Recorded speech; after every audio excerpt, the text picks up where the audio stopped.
سرگرمیاں، دی گئی نظم سنیے اور آخر میں پوچھے گئے سوالوں کے جوابات زبانی دیجیے۔ پیارے بچوں، آپ نے کتاب بند کر دینی ہے اور نظم غور سے سننی ہے۔ میں نظم پڑھوں گی، نظم سننے کے بعد آپ نے آخر میں سوالوں کے زبانی جواب دینے ہیں۔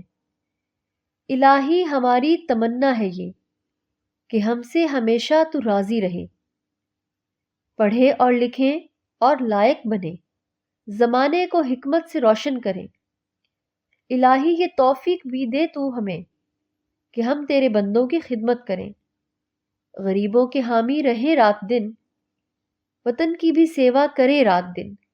مرادیں یہ بر آئیں اخلاق کی، ہمیشہ ہو رحمت کی بارش تیری۔ اخلاق دلوی۔ اب میں آپ سے سوالات پوچھنے لگی ہوں، امید ہے کہ آپ ان سوالوں کے درست جواب دیں گے۔ الف، یہ نظم کس نے لکھی ہے؟ ب، پہلے شعر میں کس بات کی آرزو کی گئی ہے؟ جیم، علامہ اقبال کی نظم بچے کی دعا اور اس نظم میں کون سی باتیں مشترک ہیں؟ دال، آخری شعر میں کیا دعا کی گئی ہے؟ ہے، اس نظم کا عنوان لکھیے۔ پیارے بچوں، یہ تھا ہمارا آج کا سبق۔ امید ہے کہ یہ سبق آپ کو بہت اچھا لگا ہوگا۔ آپ سے اجازت چاہنے سے پہلے آپ کو بتاتی چلوں کہ ابھی آپ کے استاد صاحب آپ کو گھر کا کام دیں گے، وہ آپ نے ضرور کرنا ہے۔